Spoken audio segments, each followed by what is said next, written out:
Saturday Sunday holiday ఉంటుంది కదా sir సాఫ్ట్వేర్కి. మేము ఈ కృష్ణకాంత్ పార్క్కి వెళ్ళి ఫోన్లో చిన్న చిన్న షార్ట్ ఫిల్మ్స్ చేసేవాళ్ళం సార్. షార్ట్ ఫిల్మ్స్ మీన్స్ ఆ ఫోన్లోనే ఎంతవరకు వస్తే అంతవరకు తీసి అదే దాన్ని యూట్యూబ్లో పెట్టేయడం సార్. అలా ఈ అత్తారింటికి దారేది క్లైమాక్స్ అని ఒకటి, ఆ క్లైమాక్స్ని స్పూఫ్ చేస్తూ ఒకటి ఫోన్లో తీసి పెడితే అది బాగా చూశారు. అందులో మన జబర్దస్త్ అదిరే అభి అన్న ఒక మెసేజ్ పెట్టాడు సార్, హాయ్ బాగా చేసావు బ్రదరు ఒకసారి కలుద్దామని. అక్కడి నుంచి స్టార్ట్ అయింది సార్.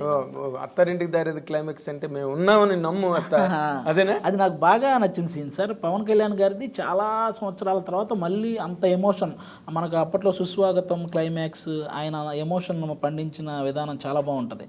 ఆ తర్వాత మళ్ళీ ఆ range emotion పండించింది Attarintiki Daredi climax చాలా బాగుంటుంది సార్. లైఫ్ అది పదే పదే చూసి దాన్ని ఏదో చెయ్యాలి అని అది బాగా గుర్తుండిపోయా, దాన్ని ఏదో చెయ్యాలని అక్కడ అలా స్పూఫ్ చేయడం జరిగింది సార్. కానీ నేను ఒక మాట అడుగుతాను ఇక్కడ, అంత ఇమోషనల్ క్లైమాక్స్ని స్పూఫ్ చేయాలని అసలు ఎందుకు వచ్చింది ఐడియా? ఎక్కువ సార్లు చూసేసాను సార్. అది ఎక్కువ సార్లు చూసేసిన తర్వాత ఆ డైలాగ్స్ బై హార్ట్ అంటే ఇంక అట్లా బాగా గుర్తుండిపోయినాయి. వీటిని ఏదన్నా చూసినా దీన్ని ఇందులోకి మార్చాలి అన్న సెన్స్ నాకు కనపడేది సార్. అదొకటి.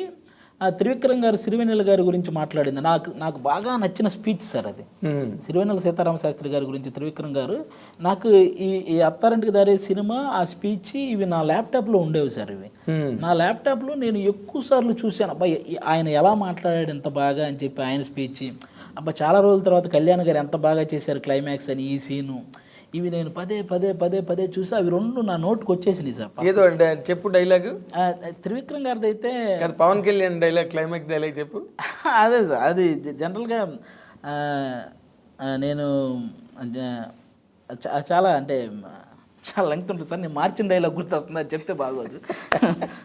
నేను యాక్చువల్గా మార్చిన డైలాగ్ ఉంటుంది కదా సార్, అది గుర్తొస్తుంది. కానీ అది దాన్ని మేము ఏం చేసామంటే మా హాస్టల్లో ఈ ఫుడ్ సరిగా ఉండేది కాదు. ఎక్కువ ఈ చపాతీ ఏదో పెట్టేవాళ్ళు, అది బాగుండేది కాదు.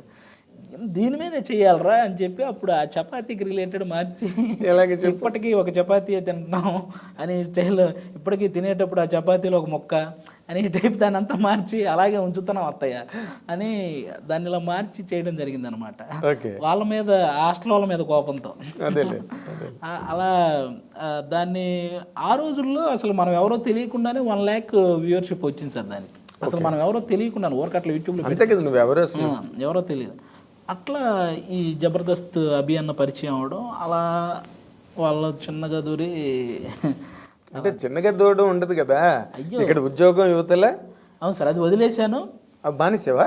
అది కంప్లీట్గా మానేసాను సార్. ఇంకా నాకు ఇలా రెండిటి మీద నడిస్తే అవ్వదని అర్థమైంది సార్ నాకు. అసలు అప్పుడు ఆ టైంలో 2 స్టేజెస్. అవును సార్. ఒకటి మీ మదర్కి ఫాదర్కి, ఒకటే ల్యాండ్ అమ్మించావు. అవును సార్. అదో గుండెపోటు. తర్వాత ఉన్న ఉద్యోగం వదిలేసావు, మరో గుండెపోటు. నీకా సంపాదన లేదు, నువ్వేమవుతావో తెలీదు. అవును సార్. అసలు ఎట్లా నువ్వు ఎలా సమాధాన పరిచయం మీ పేరెంట్స్? అవును సార్, ఇక్కడ అదే చాలా పెద్ద ప్రాబ్లం వచ్చింది సార్. నేను వెళ్ళి అక్కడ వాళ్ళ దగ్గరికి వెళ్ళి అక్కడేమో ఆల్రెడీ ఫిక్స్ అయిపోయిన టీమ్ లీడర్లు, టీం మెంబర్స్, అన్నపూర్ణ స్టూడియోలో కొన్ని 100 మంది ఆల్రెడీ అవకాశాల కోసం తిరుగుతున్న వాళ్ళు, వీళ్ళందరి మధ్యలో అసలు మనం నెట్టుకు రాగలమా అన్న ఇది కూడా వచ్చింది సార్. కానీ వన్స్ ఇంకా అది వదిలేసాము అన్న ఫిక్స్ అయిన తర్వాత మైండ్ ఇంకా ఎలాగైనా ఇందులోనే సక్సెస్ అవ్వాలని తెగ తిరిగేవాడిని సార్. చాలా రోజులు తిరిగాను. ఒక స్కిట్ మనల్ని పైకి ఎక్కిస్తే అది ఏంటంటే జనరల్గా సునీల్ గారు రిక్షాలో ఉంటారు, భీమవరం బుల్లోడు ప్రమోషన్కి వచ్చారు, ఆయన్ని నేను ఆ రిక్షాలో లాక్కొచ్చి దిగిపోవాలి. ఇది నేను చేసిన ఫస్ట్ స్కిట్ సార్, ఫస్ట్ ఎక్కిన స్టేజ్ సార్ అది. ఓకే. అది ఇట్లా మనం స్టాప్ చేసి చూసినా కూడా నేనని తెలియదు సార్, అలా ఉంటుంది ఆ ఎంట్రీ. ఇలా వచ్చి జిర్రని వెళ్ళిపోతాను అనమాట. నేను అప్పట్లో మనకు అదే చాలా ఎగ్జైట్మెంట్ కదా సార్.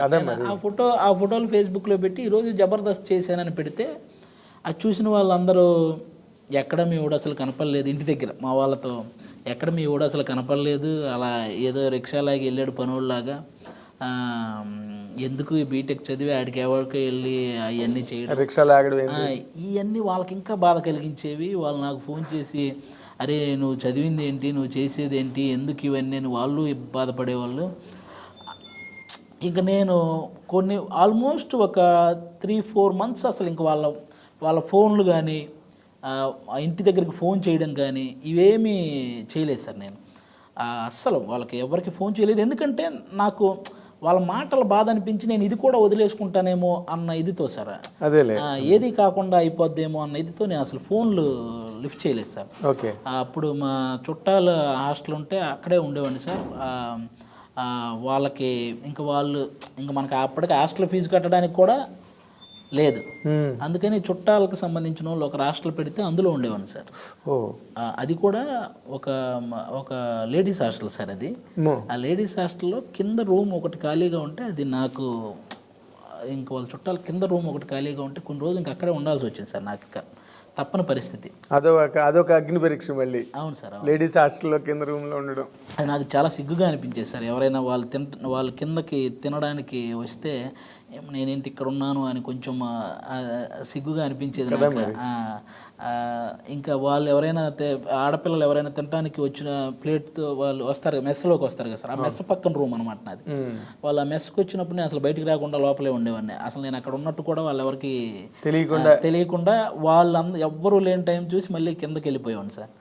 మళ్ళీ వాళ్ళందరూ వాళ్ళ మెస్ అయిపోయి వాళ్ళంతా రూములకి వెళ్ళి నైట్ వాళ్ళు అయిపోయిన తర్వాత మళ్ళీ రూమ్కి వచ్చేవాడిని సార్. ఇలా ఉండేది చాలా రోజులు. ఇంక చిన్నగా నేను ఇక్కడ ఓన్లీ ఆర్టిస్ట్గా ట్రై చేస్తే పని అవ్వదు అని అర్థమైంది సార్ నాకు. ఏమి ఇక్కడ జబర్దస్త్లో ఫెచ్ అవ్వలేదా మొదటి సార్? ఓన్లీ ఆర్టిస్ట్గా అంటే కొన్ని వందల మంది ఉన్నారు సార్.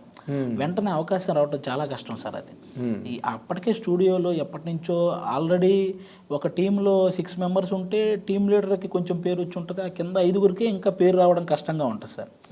అలాంటి సిచ్యువేషన్లో ఇంకా కొన్ని వందల మంది అక్కడ ట్రై చేస్తూ ఉన్నారు సార్. ఆ కింద 5గురికి పేరు రాకుండా ఇంకొకరు లోపలికి వెళ్ళాలంటే చాలా కష్టం. ముందు వాళ్ళకే రావాలి, ఇంకొకటి దూరాలంటే. ఆ టైంలో నాకు అర్థమైంది ఏంటంటే సార్, మనకేదో మన నోట్లో నుంచి ఏవో కొన్ని డైలాగులు వచ్చేస్తుంటాయి కదా, అవి వాళ్ళకి అందిద్దాం, వాళ్ళకి ఉపయోగపడితే చేస్తారు కదా అన్న థాట్ వచ్చింది సార్ నాకు. వాళ్ళు స్కిట్ చేస్తున్నప్పుడు నేను వింటూ ఉండేవాడిని సార్. అన్న మధ్యలో ఈ డైలాగ్ పడిద్దేమో చూడండి అని చెప్పేవాడిని సార్. అవి ఎక్కడో నచ్చేవి, ఒక్కొక్కటి నచ్చేది సార్. కొన్ని రోజులు ఒక్కొక్క డైలాగు 2 డైలాగులు ఇలా నచ్చేవి. ఆ తర్వాత వాళ్ళకు అనిపించింది ఒకసారి నువ్వే ఒక స్కిట్ అంతా రాయి చేద్దాం సరదాగా అని. ఆ రోజు అన్నకేదో మా అభి అన్నకేదో సాఫ్ట్వేర్ వర్క్ ఉండి ఆయన వెళ్ళిపోయాడు. ఆ రోజు ఒక స్కిట్ అంతా నేనే ప్రిపేర్ చేశాను సార్. ఆ స్కిట్ చేసినప్పటి నుంచి అప్పుడు స్టార్ట్ అయింది సార్. ఇంకా అవి నువ్వే పూర్తిగా రాయగలవని చెప్పి నేనే రాయడం, నేనే అందులో ఒక క్యారెక్టర్ రాసుకోవటం. ఇప్పుడు నా చేతిలో ఉంది కాబట్టి నేనే ఒక క్యారెక్టర్ రాసుకోవటం అలా చేసేవాడిని సార్. మధ్యలో ఒక వ్యక్తి మానేయడం వల్ల నాకు కొంచెం సెకండ్ లీడ్ వచ్చింది సార్ ఆ టీంలో. ఈ సెకండ్ లీడ్ వచ్చే వరకు నేను ఇంటికి ఫోన్ చేయలేదు సార్.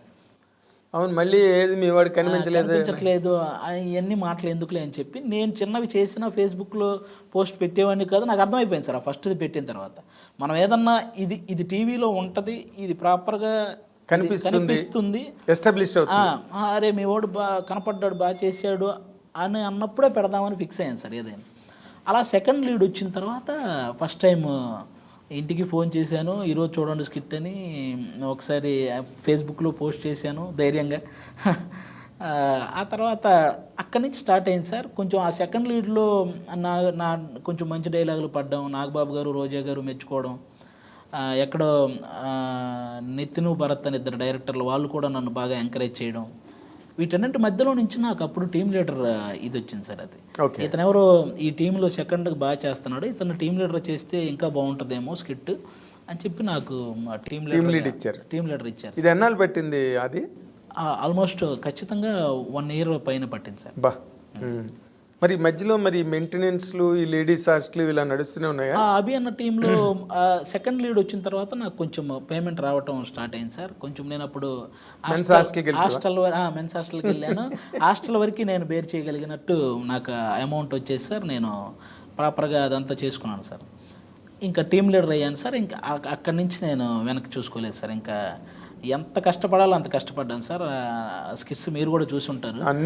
నేను మ్యాక్సిమం ఆల్మోస్ట్ అక్కడ ఉన్న వాళ్ళందరికీ పోటీ ఇస్తూ చాలా మంచి స్కిట్స్ చేశాను. నేను ఏదైతే పోగొట్టుకున్నానో ఆ పొలంతో పాటు కొంచెం ఎక్కువ పొలమే కొనుక్కున్నాను సార్. బాబా, గ్రేట్ అచీవ్మెంట్. పేరెంట్స్కి వాళ్ళకి ఉన్న మనస్తాపం పోయి, అవును సార్, మావాడు పెళ్ళి, ఊళ్ళో ఎంత పరువు. అవును సార్, అవును. ఆస్తి దక్కింది, ఇంకా ఎక్కువ కొన్నావు. ఊళ్ళో చుట్టుపక్కల వాళ్ళందరూ వచ్చి అబ్బో మీ అబ్బాయి ఎరగదీసేస్తున్నాడని అందరూ అనడం. అవును సార్. నేను అవన్నీ అందుకే సార్ నాకు ఎక్కువ నెగిటివ్ కామెంట్సే చాలా ఇష్టం సార్. అవి మనం ఎదగడానికి చాలా ఉపయోగపడతాయి సార్. అవును, పాజిటివ్ అంటే మనం ఎక్కడో కిందకి ఉదాసీనత వచ్చేస్తుంది. అందరూ మెచ్చుకుంటున్నారు కదా. నేను అందుకే ఎక్కువ నాకు నెగిటివ్ కామెంట్స్ చాలా ఇష్టం సార్. ఎవడైనా నన్ను ట్రోల్ చేసినా, ఎవడైనా నాకు నెగిటివ్ కామెంట్ పెట్టినా పెడతారా నీకు? ఎవరైనా చేసినా అవి నాకు అక్కడక్కడ తగిలినా నేను చాలా దాన్ని ఇంకా తీసుకుంటాను సార్. నేను ఇంకా ఎదగడానికి ట్రై చేస్తాను సార్. అదేలే, అది నాకు నేను చిన్న క్యారెక్టర్ చేసేటప్పుడు ఏంటి ఆ చిన్న క్యారెక్టర్ అది పెద్ద క్యారెక్టర్ అన్నోళ్ళు ఉన్నారు. తర్వాత నేను సెకండ్ లీడ్ వస్తే సెకండ్ లీడ్ ఏముంది, టీమ్ లీడర్ అవ్వాలి అన్నోళ్ళు ఉన్నారు. టీమ్ లీడర్ అయ్యాక ఈ జబర్దస్త్ ఏముంది, సినిమాలో చేయాలన్న వాళ్ళు ఉన్నారు. ఇలా వాళ్ళది పెరుగుతూనే ఉంది, నేను అది చేస్తూనే వస్తున్నాను సార్. అదే వాళ్ళు ఇచ్చేస్తున్నారు నీకు ప్రమోషన్. అవును సార్. అవే మనకి నాకు తెలిసి ఎదగడానికి అందరికీ ఆ నెగిటివ్ కామెంట్సే మెట్లని guiding force. Exactly guiding force. అంటే రేపు మనం ఏం చేయాలన్న దాని మీద దృష్టి మళ్ళాలంటే అలాంటి కామెంట్లు చాలా అవసరం. అవును సార్. అయితే నీలో నటుడు కన్నా నీకు హెల్ప్ చేసింది నీలో రైటర్. అవును సార్, అస్సలు పక్కా షూర్గా. ఎందుకంటే ఆ నటనకి పోటీ పడే వాళ్ళు ఎక్కువ మంది సార్, కానీ రాయడానికి చాలా తక్కువ మంది సార్. తక్కువ మంది ఉండరు, తక్కువ మంది కాదు అసలు ఉండరు సార్. ఉన్నా ఒకవేళ ఆ బార్న్ ఇన్స్టింక్ట్ ఏదైతే ఉందో, నువ్వు చిన్నప్పటి నుంచి పంచులు వేయడాలు, అది నీ ఒరిజినల్ నేచర్ అది. అవును సార్. సో అక్కడ నువ్వు రాణించావు. అవును సార్, అంతే. నాకు మ్యాక్సిమం కాదు సార్, అసలు హెల్ప్ అయిందే అది సార్. అదేలే.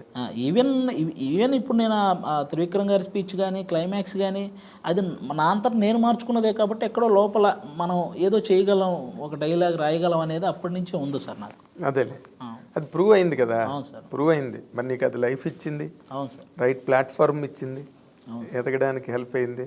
బట్